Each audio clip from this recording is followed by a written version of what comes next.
تعالي بقى نشوف وصفتنا النهاردة سهلة وبسيطة واقتصادية 100%. ازاي هتعملي سندوتشات المقاطعة بيج ماك بطريقة اقتصادية 100% والنتيجة مبهرة من أول العيش لحد قطعة اللحمة لصوص الجبنة. كل التفاصيل موجودة عندك في الفيديو عشان توصلي لأفضل نتيجة. بتمن سندوتش واحد هتعملي مش أقل من 15 سندوتش. النتيجة جامدة جدا. كملي الفيديو للآخر مش هتندمي. بسم الله الرحمن الرحيم. في بولة كيلو من اللحمة، بصلتين مبشورين بميتهم، ملح وفلفل، مش محتاجين توابل تانية خالص، في حدود 8 قطعة من الدهن دخلناها الفريزر اتجمدت وبشرناها من المبشرة من الناحية الناعمة. وبعدين نزلنا بكوباية من البقسماط الناعم. البقسماط هنا هيخلي العجينة هشة وكمان هيزود الكمية. بعد ما سمغنا اللحمة بتاعتنا كويس جدا، يعني خلطناهم كويس، بدأنا نشكلها دواير، أو لو عندك المكبس بتاع البرجر تقدري تشكليه بيه. في طبق بقى هنعمل العيش، كيلو من الدقيق، معلقتين من السكر، رشة خفيفة من الملح، كيس خميرة فورية، وتحضري كوباية من اللبن الرايب وكوباية من المية. ولو عندك كوبايتين من اللبن الرايب استغني عن المية. ولو ما عندكيش لبن رايب تقدري تستخدمي كوبايتين من الزبادي وكملي بالمية. وممكن تستخدمي مية بس وتحطي معلقة من اللبن البودر جوه الدقيق. هتعجنيها كويس جدا، ولما الدقيق يتشرب المواد السائلة هتنزلي على الرخامة تريحيها كده شوية، وتبدأي تعجنيها تاني وتنزلي عليها بنص كوباية من الزبدة المذابة. وممكن تستبدلي الزبدة بشوية من السمنة، لكن الزبدة هتدي طراوة رهيبة جدا للعجينة. العجينة هتفك منك شوية لكن شوية وهتلم، ما تقلقيش. عجينة طرية بتلزق في ايدك، وده نقطة مهمة لان احنا عايزينها تبقى هشة وطرية جدا، وعلشان تبقى طرية لازم تبقى بتلزق. دهنا الطبق كويس بالزيت من فوق ومن تحت، وحطينا فيه العجين، سيبناه يخمر. وعشان تخمريه بسرعة زي حالاتي لو مستعجلة، هتولعي الفرن وتسخنيه كويس، وبعدين تطفي الفرن وتحطي جواه الطبق، هيتخمر في ربع ساعة.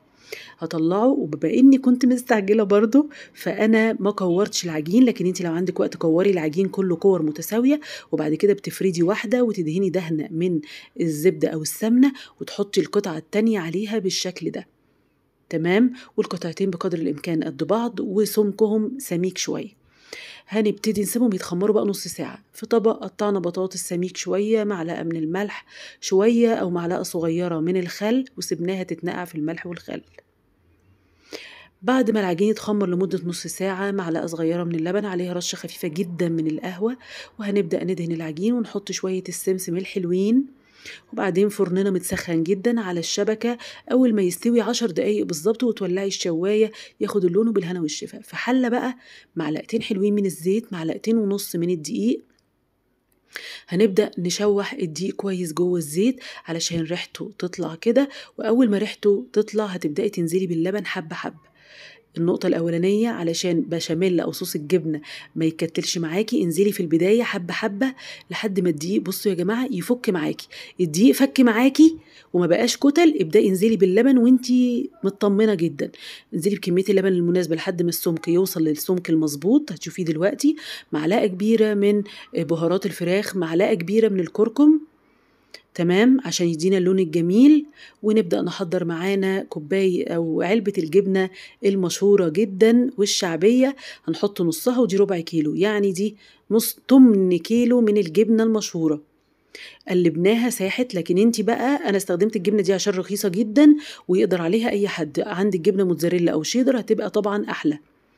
هنا صوص الجبنة ما شاء الله، رشة ملح خفيفة، خدي بالك من الملح لأن الجبنة متملحة. تحطيه في طبق وتغطيه بكيس من أكياس التلاجة. بدأنا نطلع البرجر في طاسة، حطينا معلقة صغيرة من الزيت، نزلنا بالبرجر علشان نسويه ياخد اللون الجميل دوت ويستوي كله، ونعبيه بقى في طبق كده او نرصه في طبق. ومكان البرجر بتاعنا ننزل بشرايح الطماطم، ودي هتبقى احلى صوص او احلى طبقة هتحطيها في البرجر فعليا. بعد ما مش بتشوحيها، بتقلبيها يا دوبك، بتديها شك كده في الطاسة وتطلعيها وتديها شوية ملح وفلفل بس. تمام. هنا ما شاء الله العيش طلع، رشناه رشة خفيفة من المية. بخاخة المية دي ضرورية جدا للمعجنات، وبتغطيها لحد ما يطرى وبتطلعيه بقى تعبيه. هنا ما شاء الله البطاطستين صفيناهم قلبناهم في النشا كويس من كل الجهات ودخلناهم زيت عشان تتقلي طبعا البطاطس يعني. هنا ما شاء الله العيش بتاعنا حطينا دهنة من صوص الجبنة، تمام. وبعدين بصلاية شرايح، وبعدين صوص الطماطم والفلفل اللي شوحناه في الطاسة، وصوص جبنة وكاتشب. وحطي بقى اي صوصات عندك، مفيش اي مشكلة خالص. عندك بقى مستردة، عندك مايونيز، اي حاجة تحبيها. انا استخدمت اكتفيت بالكاتشب لاني عاملة صوص الجبنة فما كنتش محتاجة اكتر من كده.